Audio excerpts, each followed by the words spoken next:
Hello guys, good morning.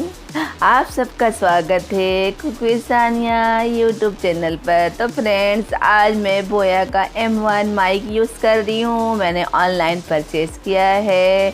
तो मेरा voice कैसा आ रहा है फ्रेंड्स, मुझे कमेंट्स बॉक्स में बताना।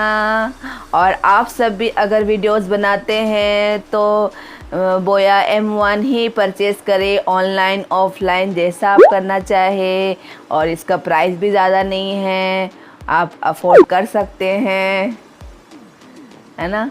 तो thank you so much friends.